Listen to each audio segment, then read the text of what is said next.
आराध्य देव के पावन चरणों में वंदन। अहिंसावतार श्रवण भगवान महावीर स्वामी की जय।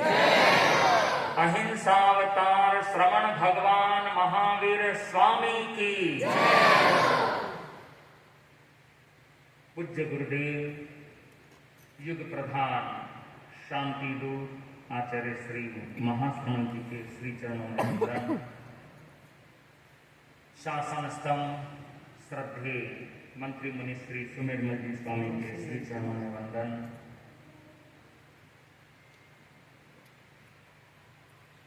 कर्नाटक स्तरीय हासन जिला स्तरीय आज प्रथम बार यह श्रवण भगवान महावीर स्वामी का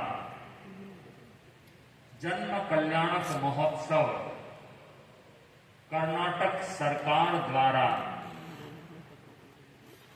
मनाया जा रहा है।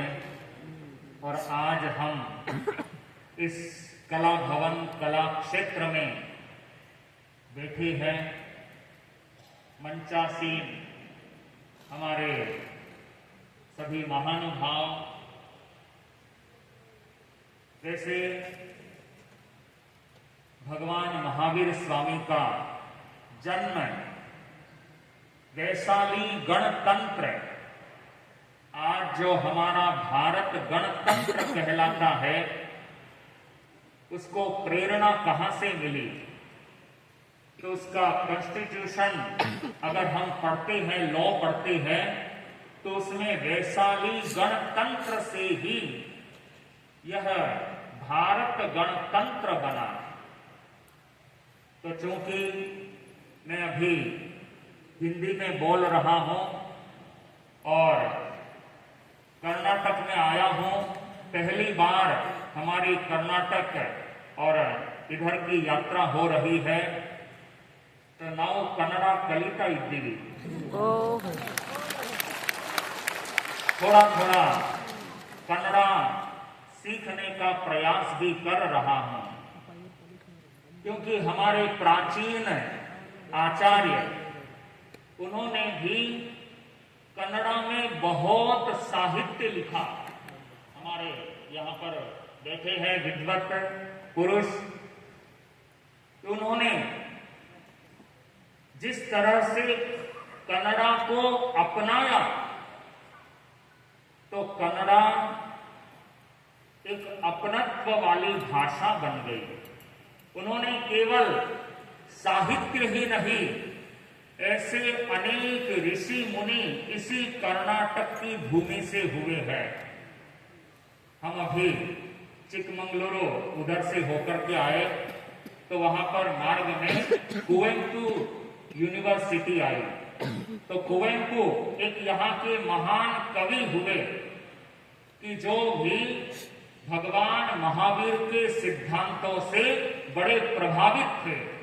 अहिंसा और करुणा का जो सिद्धांत श्रवण भगवान महावीर स्वामी ने दिया, वह आज जन जन को प्रेरणा देने वाला बन गया। उन्होंने आज से 2500 वर्ष पहले, 2600 वर्ष पहले जो उपदेश दिया, क्या उपदेश दिया? कि जो परिवर्तन शस्त्र नहीं कर सकता, वह परिवर्तन शास्त्र कर सकता है। तो शास्त्र अपने आप में एक ऐसी शक्ति कि जिस आधार पर हम व्यक्ति का हृदय परिवर्तन कर सकते हैं। तो आज हम जिनके जन्म कल्याणक महोत्सव मनाने के लिए यहाँ पर सम्मिलित हुए हैं, तो वे श्रवण भगवान महावीर स्वामी, उन्होंने यही उपदेश दिया कि तुम अहिंसा को अगर सामने रख करके चलोगे, अपरिग्रह को सामने रख करके चलोगे, अनेकांत के सिद्धांत को सामने रख करके चलोगे, तो जीवन में तुम कभी हार नहीं सकते, तुम्हारी हमेशा विजय ही होगी। तो यह अहिंसा, अनेकांत और संयम का उपदेश, रिनंसिएशन, एक ऐसा पावर उन्होंने दिया, केवल दिया ही नहीं, उन्होंने स्वयं जिया भी। जिस संयम की भावना को उन्होंने जिया, उनको कितने घोर उपसर्ग आए, कठिनाई आई, कितने कितने कष्ट उन्होंने सहन किए। उनके पैरों में किसी किसान ने खीर पकाई, किसी ग्वाले ने उनके कानों में कीले ठोक दी, फिर भी वे अडोल रहे।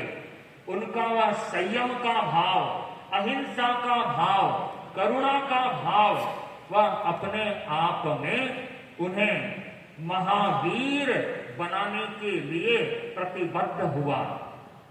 तो भगवान महावीर स्वामी कि जिन्होंने नारी उद्धार का भी एक विशेष कार्य किया, उस समय उन्होंने जो एक नारी को उन्नयन के लिए कार्य किया, वे एक पहले ऐसे धर्म गुरु उभर कर आए। आज हमारे यहाँ पर मंच पर विराजमान है सुप्रभा जी। तो कोई समय था कि इस तरह से नारी कोई पुरुष के सामने नहीं बैठ सकती थी, किंतु यह श्रवण भगवान महावीर स्वामी ने एक ऐसी धर्म क्रांति की कि जिस समय यह माहौल बना हुआ था कि नारी कोई धर्म ग्रंथ नहीं पढ़ सकती, नारी कोई दीक्षा नहीं ले सकती, किंतु भगवान महावीर स्वामी ने कहा कि नारी धर्म करने की अधिकारी भी है और वह धर्म ग्रंथ पढ़ने के अधिकारी भी है। तो यह अपने आप में उस युग में एक नई बात थी, क्योंकि हमने वैदिक ग्रंथ भी पढ़े हैं, तो बौद्ध ग्रंथ भी पढ़े हैं, तो उसमें नारी को जिस तरह से अवहेलित किया गया, किंतु भगवान महावीर स्वामी ने यह कहा कि मेरे संग में अगर कोई दीक्षित हो सकता है तो वह कोई दासी, वह भी दीक्षित हो सकती है।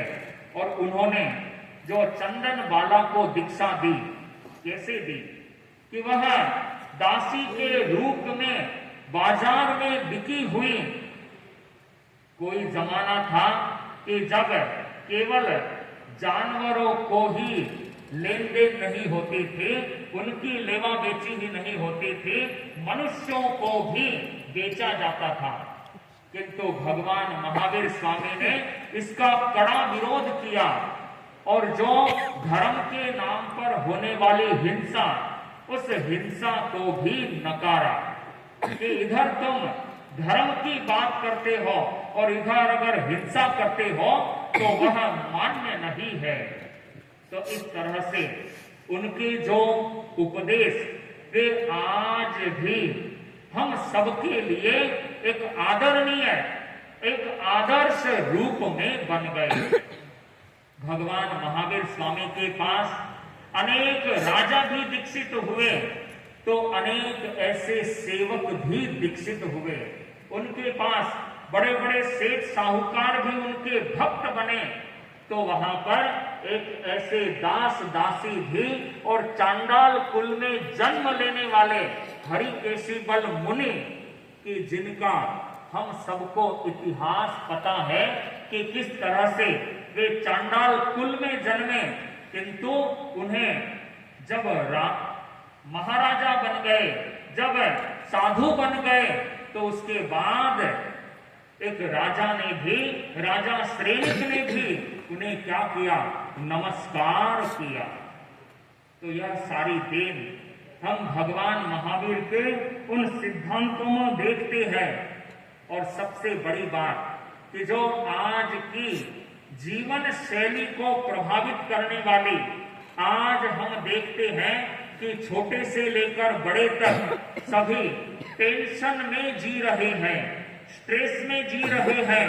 तो उसका समाधान उन्होंने आज से 2600 वर्ष पहले ही ध्यान के रूप में दिया।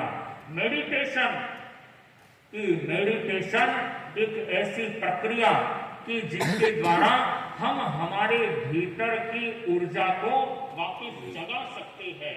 हम हमारे आने वाले जो कोई भी शारीरिक बीमारी है, मानसिक बीमारी है, उसको भी हम दूर कर सकते हैं। तो ऐसे मेडिटेशन के द्वारा उन्होंने जब 12 वर्ष बिताए, उन्होंने जब उपदेश देना शुरू किया, कब दिया, 12 साल की दीर्घकाल साधना के पश्चात अपने आप को तपाया, अपने आप को खपाया और अपने आप को उन्होंने विजयी बनाया, इंद्रिय जयी बने, तब जाकर के उन्होंने उपदेश देना शुरू किया। तो जहां साधना अपने आप मुखरित होती है, वहां पर उनके शब्द नहीं, उनके भाव बोलते हैं।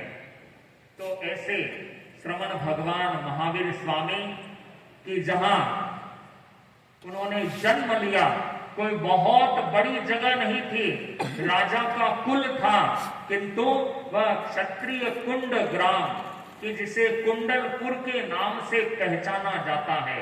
आज अगर वहां जाकर के देखो तो एक छोटा सा गांव है, किंतु कहते हैं महापुरुष जहां जन्म लेते हैं, जिस तिथि को जन्म लेते हैं, वह तिथि भी पवित्र बन जाती है, वह गांव भी तीर्थ भूमि बन जाती है। किसके कारण? उनके उस यशो गाथा के कारण, उनके वह क्रियात्मक और उनका जो व्यक्तित्व रहा, कर्तृत्व रहा, उसके कारण वह छोटी चीज भी महान बन जाती है।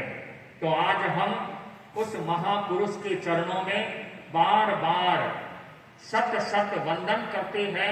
इसलिए करते हैं कि उन्होंने युग को नया मार्गदर्शन दिया, युग को एक नई राह दिखाई कि तुम्हें अगर आज जो हम ग्लोबल वार्मिंग की चर्चा कर रहे हैं, ग्लोबल वार्मिंग से जो साइंटिस्ट लोग चिंतित हैं कि यह ग्लोबल वार्मिंग दिन प्रतिदिन बढ़ती जा रही है और इसी तरीके से अगर यह बढ़ती रही तो मानव भी इस पृथ्वी पर कैसे जीवन जी पाएगा।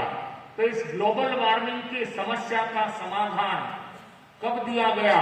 आज से 2600 वर्ष पहले ही श्रमण भगवान महावीर स्वामी ने दिया कि तुम अगर संयम से रहोगे, संयम से पालन करोगे, तो चाहे वनस्पति हो, चाहे प्रकृति हो, और आज के समय तो क्या कहा जा रहा है कि जल बचाओ, तो जल ही जीवन है। तुम जल को संयमित तरीके से अपनाओगे। हम कई बार देखते हैं, घरों में जाते हैं कि व्यक्ति को हाथ धोना होता है, नल चालू किया और वह साबुन भी लगा रहा है तो भी नल चल रहा है। कितना वेस्टेज होता है, कितने कितने इस तरह से यह प्रकृति का दोहन और प्रदूषण, पॉल्यूशन बढ़ रहा है। तो इन सभी चीजों का समाधान हमें भगवान महावीर की वाणी में मिलता है कि जो समस्याएं आने वाली थी उन्होंने उस समय देख लिया था और उसका समाधान उन्होंने उसी समय दिया। तो वह समाधान आज भी हमारे लिए आचरणीय है। तो इस तरह से हम आज इस महावीर जन्म कल्याण के अवसर पर उनके उस सिद्धांतों को और जो उन्होंने अहिंसा का, करुणा का, अपरिग्रह का सिद्धांत दिया, आज जितना भी डोनेशन हम देख रहे हैं, तो वह डोनेशन का सिद्धांत क्या है? मैं अगर कहूं तो कोई अतिशयोक्ति नहीं होगी कि इस डोनेशन के दान के सिद्धांत में भी अपरिग्रह की आत्मा ही बोल रही है, अपरिग्रह का हृदय ही वहां पर प्रसन्न हो रहा है। तो जहां व्यक्ति लेने लेने की बात करता है, वहां पर देने की बात जो भगवान महावीर स्वामी ने सिखाई, तो वह अपरिग्रह का सिद्धांत ही है। तो हम इन सिद्धांतों को समझने का प्रयास करें और समझने के बाद उन्हें जीने का प्रयास भी करेंगे, तो यह महावीर जन्म कल्याणक, यह महावीर जयंती मनाने का एक आनंद भी हमारे जीवन में आ सकेगा।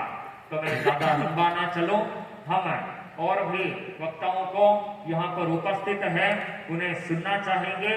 तो आज के इस कार्यक्रम में हम यहाँ आए और यहाँ पर जो कर्नाटक राज्य स्तरीय यह एक विशाल कार्यक्रम आयोजित किया गया, तो वे भी अपने आप में साधुवाद के पात्र है कि इस तरह से जैन संस्था